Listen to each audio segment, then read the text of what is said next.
সকল বোনেরা যদি এরকম হইতো তাহলে কোনো ভাইয়ের মনে কষ্ট থাকতো না। দেখুন হঠাৎ করে বোন তার ভাইয়ের বাসায় চলে আসে। যখনই কলিং বেল দেয় তখনই তার ভাবি মিষ্টি একটা হাসি দিয়ে বলে যে, "বোন তুমি এতদিন পরে আসলা, একটু জানাই তো আসতে পারতা।"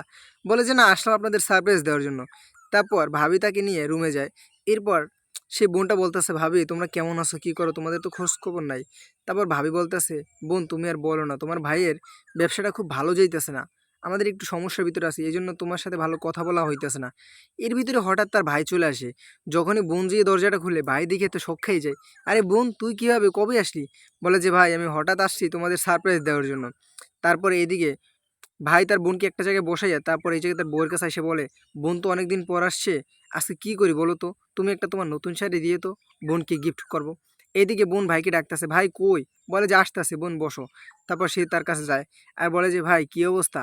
বলে যে ভাই বলতেছে, "বোন আমি তোদের কি দেবো? তুই এখন আসছো, আমার হাতেও তো বেশি টাকা পয়সা নাই, কি করব?" তারপর বোন বলে যে, "ভাই আমি আজকে তোমাদের কাছ থেকে নিতে আসি নাই, দিতে আসছি।" এটা শোনার পর ভাই তো অবাক হয়ে গেছে।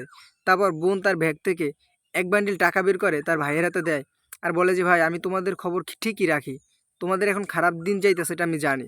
এই টাকাটা নেও, তুমি তোমার ব্যবসাটা নতুন করে শুরু করো। তোমার পরে হয়ে গেলে তুমি মন চাইলে আমাকে দিও। আমাকে তো তুমি ছোট থেকেই নিজ হাতেই বড় করেছো।" সত্যি ভাই এরকম বোন পাওয়া ভাগ্যের ব্যাপার, তাই না?